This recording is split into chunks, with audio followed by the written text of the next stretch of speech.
Bom dia, seu Madruga. O que tem de bom? Bom dia pra quem? Fique por dentro das notícias do dia da pior forma possível. Apresentação: André Arruda. E aí, galera? E aí, pessoal? Beleza? Estamos aí hoje, mais um dia de luta. Que coisa. Sou eu, André Arruda, e este é mais um Bom Dia Pra Quem? Na boa, velho. Que dia. Na verdade, a gente acorda com o fim de semana, né? E a gente geralmente está amanhecendo cansado. Fim de semana não é para descansar? Por que a gente acorda cansado? Essa é a pergunta que não quer calar. Será que a gente não descansou o suficiente? Ou a gente ficou preocupado com o que aconteceu na semana anterior e o que vai acontecer na próxima semana? Pois é. Dizem que o Brasil é o país que tem maior problema de pessoas ansiosas, crise de ansiedade, que tem maior índice de pessoas com crise de ansiedade no mundo. Acho que faz sentido, né? O importante é que a gente tem que viver. É complicado isso ultimamente. Quer ver? O Brasil voltou a bater recorde na média móvel. Já são mais de 200 mil casos em média. Você já pensou numa coisa dessa? É uma coisa assim meio absurda, né? São 84 mil novos casos conhecidos em 24 horas. Mas isso é final de semana, né? A maior marca registrada até aqui, olha a média móvel, 148.212. Continua aumentando. E olha que assim, dia de semana, a quantidade de casos costuma ser bem maior. Amanhã ainda não vai ser muita coisa, mas depois, já tô vendo o tamanho da encrenca. E isso pode ficar cada vez mais complicado. Eu tava conversando com outro, assim, tem um amigo meu que pegou Covid, ele trabalha numa farmácia. Já pensou aqui, as pessoas que estão na linha de frente, o pessoal que trabalha em banco, o pessoal que é motorista, cobrador de ônibus, trabalha em loja, está exposto, né, a essa situação de perigo e não há nenhum jeito de resolver isso, né? Na verdade, fizeram exatamente o contrário, né? Graças à palhaçada que... Na verdade, assim, você tem uma sucessão de erros aí. Reduzir o tempo de afastamento. O Ministério da Saúde reduziu o tempo de afastamento de pessoas com Covid para entre 5 e 10 dias, dependendo da situação de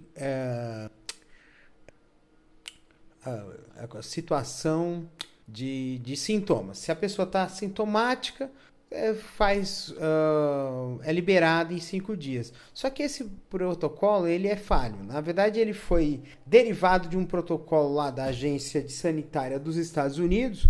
Você sabe que os Estados Unidos é um país campeão de lobby, né? Então, houve sim uma pressão de empregadores de empresas para reduzir esse tempo de afastamento, justamente porque o absenteísmo nos Estados Unidos é muito alto. Se aqui tem 120 mil casos por dia, né? Que é a média móvel, né? Não, 120 não, é 148 mil. Tem quase 150 mil casos de média móvel por dia. Nos Estados Unidos, a média móvel está beirando 1 milhão de casos por dia, entendeu? Então, tem uma quantidade muito grande, né, de casos de uma só vez. Então, está havendo muito afastamento de pessoal por lá. E aí vem essa pressão imbecil dos capitalistas idiotas selvagens, né, para poder reduzir esse protocolo. E como o governo Bolsonaro, você sabe como é que é, né? Então, eles fizeram essa redução por aqui também, e empresas adotaram esse novo protocolo, só que tem um detalhe técnico, e aí é que está a grande contradição. As últimas pesquisas em relação a Omicron dizem que o tempo de incubação, o tempo o período em que o contágio da doença é maior, é superior a 5 dias após os primeiros sintomas. Então a pessoa volta a trabalhar ainda com Covid, transmitindo para o povão. Não é bonito isso? É bonito isso aí. É bonito, né? Porque é o que é aquela história, né? Nós estamos vivendo hoje no período mais didático da história da humanidade. A humanidade está resolvendo, não aprendeu com amor, agora está aprendendo com a dor de que esse capitalismo filho da mãe é um câncer que precisa ser extirpado da sociedade. Aí você vai dizer, vai trocar pelo quê? Calma, tem alternativa aí. Segue o jogo, né? Fala em governo mentiroso, o Ministério da Saúde fez aquele protocolo, né? Quer dizer, fez um protocolo, né, amando lá dos bolsonaristas lá, a favor do tratamento precoce e contra a vacina. Vê se pode. Sendo que é para contrapor, né, um estudo, um relatório, eu não sei se é do Ministério, de um grupo de trabalho do Ministério da Saúde ou da Anvisa, não, é do Ministério da Saúde, que confirma que esse kit Covid que eles ventilam tanto, kit cloroquina, ele não é nem um pouco eficaz. Ele não é eficaz para Covid. E de fato não é. Qual é a história? Vender uma solução milagrosa, né? É aquela história, né? A ideia desse governo é sempre mostrar para a sociedade que eles são heróis, aquela coisa patriarcal, né, do herói, do provedor, aquela coisa que a gente sabe que é uma falácia, uma mentira deslavada, né? E aí esse relatório, né, ele foi extremamente criticado, uma coisa absurda, né, que eles colocam. Gente do céu, como é que esses caras não têm essa vergonha nas fuças de falar uma coisa dessa, gente? Como é que eles não têm essa vergonha, não? Eles não acham que não tem vergonha de falar umas besteiras dessa, não? Mas é o que acontece. A ideia é manter, na verdade, a gente entende que o efeito disso aí é o efeito do dog whistle. O que é dog whistle? É o apito de cachorro, né? Então, então, essa mensagem acaba sendo direcionada apenas àqueles que apoiam e que acreditam nessa história da cloroquina. Porque o que acontece? Vai vindo lá no grupo do Zap, o tiozão do Zap vai falar assim, tá vendo? O Ministério da Saúde está confirmando que o tratamento tá confirmando e recomendando o tratamento precoce contra a vacina. Entendeu? Então, esse relatório aí, ele, na verdade, ele tem uma única função. Ele tem uma função política, né, para favorecer o povo dos Bolsonaro, né? Seguindo aqui o baile, né? Tem um artista aí que ele tá falando um monte de groselha. A última dele lançou essa. Ele falou assim, que vai ter o governo Lula, aí vai ter um monte de coisa que vai proibir o heterossexual, que vai legalizar maconha, que não sei o que, falando um monte de bosta, pra variar. Mas a gente sabe que assim, esse cara veio das catacumbas do nada. Eu acho que ele fez parte de um reality show, ele era ator e fez parte de um reality show acho que da Casa dos Artistas, sei lá que porra que foi. Eu não sei se foi Big Brother ou Casa dos Artistas, eu não sei. Eu só sei que ele é um ator inexpressivo, sem contrato com nenhuma emissora. E o que ele vai fazer? Ele vai fazer o seguinte, ele vai, por meio da polêmica, se manter visível, né? Buscar os holofotes por meio da polêmica. E o pessoal cai como um patinho, gente. Gente, eu vou falar uma coisa bem sincera para vocês. Não caiam nas cascas de banana que esses idiotas jogam, gente. O que essas pessoas precisam? Silêncio. O que essas pessoas precisam? Precisam ficar sem resposta, precisam ficar sem notoriedade, entendeu? Então, ignorar esses imbecis é a melhor solução, tanto para a nossa saúde mental, porque a gente fica puto da vida, né? A gente fica irritado demais quando vê alguma coisa que nos contraria muito, entendeu? E por fim, por fim essa pessoa não atingiu o objetivo dela, que é se aparecer, se tornar visível dentro do mercado. Porque a gente sabe que dentro do meio artístico você tem pessoas que são conservadoras, que são carolas, que são idiotas, entendeu? Que vem essas coisas, entendeu? Então não adianta você ficar batendo palma para maluco dançar, gente. Não vamos ficar perdendo o nosso tempo. O nosso tempo é precioso demais, gente. É muito precioso. Não dá para fazer isso. Gente, você ficou sabendo assim, na história da Copinha, gente? Foi ontem, né? Foi no sábado. O Palmeiras ganhou, né?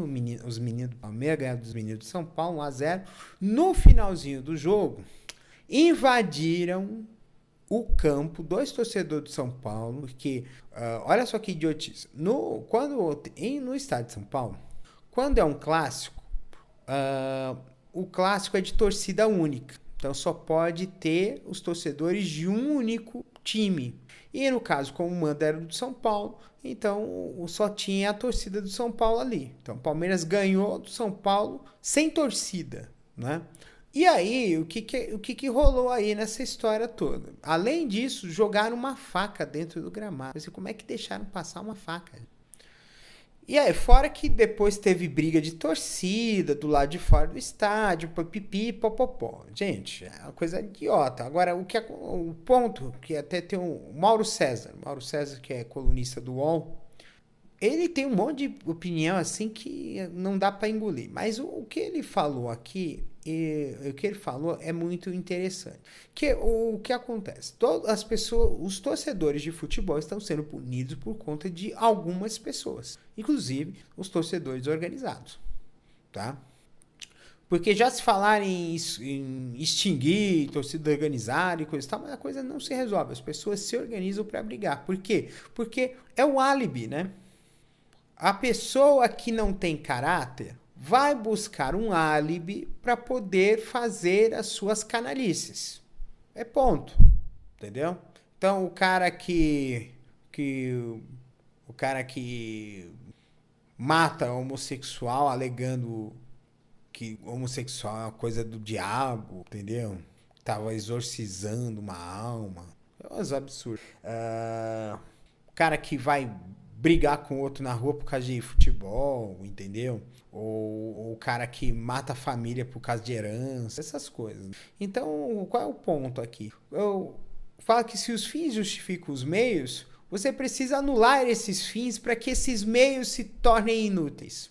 Entendeu a ideia? Então, por exemplo, podia ter uma lei, por exemplo, quer dizer, ter uma ideia assim de que o cara que participa de briga de torcida e é preso nunca mais irá ir no estádio de futebol. Quando for jogo de futebol do seu time, ele vai ter que ir se apresentar na delegacia, ficar lá até 1 hora, 2 horas depois do jogo. Pra sempre. Senão vai preso, senão vai ficar preso, entendeu? Então é esse tipo de coisa que precisa ser feita. E outra coisa, gente, não é questão de torcida única. A divisão de torcidas também é uma forma de incentivo à violência. Eu quero ver, colocar essa ideia, né, de punição para torcedor brigão e colocar todos os torcedores das duas equipes misturados, sem divisão de torcida. Aí é que a coisa vai começar a mudar de figura. Porque o perfil do torcedor mudou muito. Agora está muito gourmetizado, gente. Você pagaria R$40 de ingresso para assistir um jogo de futebol? Que é o ingresso mais barato. Entendeu? Então, fora condução, comida, tudo isso. Comida de estádio é cara. Entendeu? Então, é tudo isso que entra nesse bojo. E é importante a gente ter essa ideia, esse pensamento, gente, para mudar essa questão da torcida do futebol brasileiro. Porque se acaba com essa insegurança, as pessoas vão poder ir normalmente lá nos estádios de futebol. Como o pessoal dizia que antigamente as pessoas iam no jogo de outras equipes. né? O cara é São Paulino, mas ele ia no jogo do Palmeiras, ia no jogo do Corinthians, ia no jogo do Santos, entendeu? Isso aqui em São Paulo, né? Então é uma forma de valorizar o produto futebol, tá? E ainda mais tem essa história aí dessa questão do clube empresa, né? Que é eu esqueci o nome do termo, né? Não é empresa SA, é SAD, né? Sociedade Anônima Desportiva, pronto. Ou Sociedade Anônima de Futebol. Tem a SAF e tem a SAD. Eu prefiro que seja a SAD, gente. Eu não concordo com essa história de que seja uma sociedade anônima desportiva apenas para o produto futebol. A maioria dos clubes... Tem muitos clubes que são esportivos, que trabalham em diversas modalidades esportivas. Isso também serviria de fomento ao esporte olímpico, às outras modalidades esportivas, né? Porque antigamente o Palmeiras, por exemplo, tinha time de basquete, tinha time de vôlei. O Corinthians tem time de basquete hoje, mas tinha time de vôlei, tinha time de handebol. O São Paulo chegou a ter time de vôlei também, que participou da Superliga, tudo isso, né? Que pode servir de incentivo, né? Porque você faz com que aumente o portfólio dessas empresas, clubes, empresas, e eles possam ter uma receita maior. E isso aumentaria as competições, tornaria o produto mais atraente e geraria mais recursos, mais dinheiro. Mas o pessoal pensa assim, não, enquanto tiver gente, cabecinha de bagre dentro dos clubes de futebol, aí fica difícil. Mas vamos ver como é que vai ser. Alguns clubes já se transformaram em SAD. O Cruzeiro, o Botafogo, que são os mais conhecidos deles. Se eu não me engano, a Portuguesa está virando SAD também. Eu não sei se o Red Bull Bragantino já está nesse modelo de SAD. Então vamos ver como é que vai ser esse comportamento aqui no Brasil. Tem um exemplo negativo que é lá do Chile. O Chile, quando teve essa mudança para SAD, a forma de gestão tornou-se mais enxuta e isso sucateou as equipes chilenas. E isso fez com que desse uma bela de uma estacionada no sistema do futebol local lá do Chile. Mas vamos ver como é que vai ser aqui no Brasil, né? Que é mais que a gente pode pensar em fazer, blá blá blá. Você sabe que aqui é meu esse podcast, eu posso falar o que eu quiser, né? O Bozo sancionou orçamento, mas não se sabe o que foi vetado. Porque a grande expectativa aqui era o veto ao aumento de salário dos funcionários da Polícia Federal. E aí que está a grande treta e que vai virar uma grande batalha que pode piorar ainda mais a situação do Bozo. Por quê? Ele prometeu aumento salarial, mas só para os policiais federais. E as outras categorias profissionais, elas não vão receber aumento de salário. Então está havendo um protesto de outras categorias de funcionalismo público contra pedindo também um aumento. Porque esse aumento não pode ser para um, tem que ser para todo mundo. Então aí que tá a treta. Eu ouvi um podcast, só que você sabe como é que é podcast que tem um viés capitalista. Eles veem o aumento do funcionalismo arriscado porque ele aumenta o teto. Só que qual é o grande problema? Você tem uma desigualdade muito grande dentro do funcionalismo público. Você tem super salários de cargos que são top, e os cargos que são importantes mesmo de serem operados, que são aqueles que estão atuando diretamente com o povão, tem um salário ínfimo. Como é que se resolve isso? Entendeu? Então, como é que se resolve esse desequilíbrio? O pessoal fala muito sobre salário de entrada do funcionalismo público que é elevado. Como é que o serviço público vai captar profissionais com eficiência? Me diz.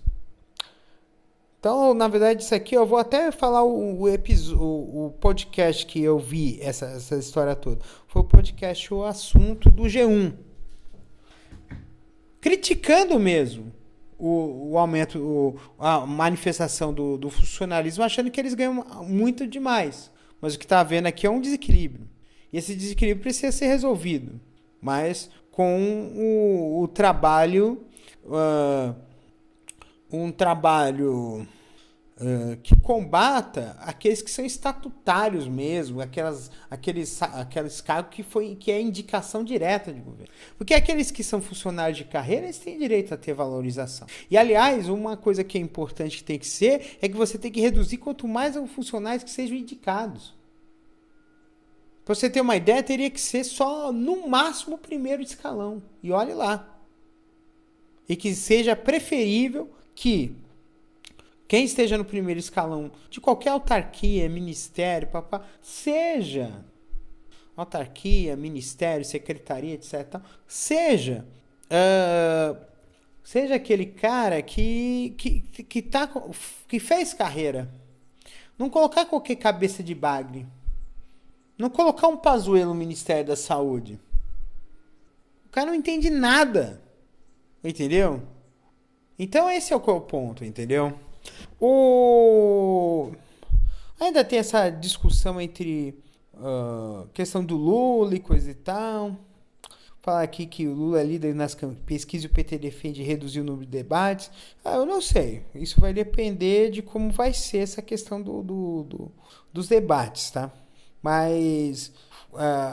eu não sei, mas partindo essa manchete do portal UOL, que é do Grupo Folha, e que falou aquela groselha de racismo e coisa e tal, então a ideia aqui é tentar manchar a imagem do Lula. Isso é fato. Que nega o Estadão. O Estadão, mais uma vez, mostrou a sua face de anti-esquerda, que é uma face ridícula, idiota, imbecil, tá? Começou a falar que a eleição do Lula é antidemocrática. Antidemocrática, Estadão, é a escolha difícil que vocês publicaram em relação à eleição entre Haddad e Bolsonaro. Porque não é uma escolha difícil eleger um idiota em vez de um político que já tem um certo conhecimento, que já fez alguma coisinha, que foi o Haddad. A gente sabe quem é o idiota. E é isso, gente. Vamos lá, mais um dia, que a sua manhã seja maravilhosa, que essa manhã seja gostosa, que tenha muita realização, que seja uma semana abençoada. Aquela semana que assim, tudo deu certo, tudo está dando certo. É isso. Que essa semana seja fantástica para você. Então, gente, um beijo no coração de vocês, abraços, se cuidem, tá? Porque esse negócio de variante Ômicron tá embaçado. E fiquem em paz, tá bom? Beijos!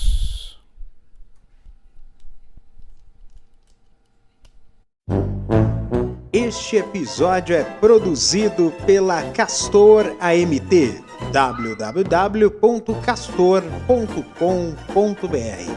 Você pode encontrar esse episódio e outros do podcast Castor e seus escapes através do endereço anchor.fm/castor ou também através das plataformas de podcasting e também de streaming: Spotify, Apple Podcasts, Google Podcasts, Overcast, Breaker, Castbox, PokerCasts, Radio Public, Stitcher e também através do Deezer.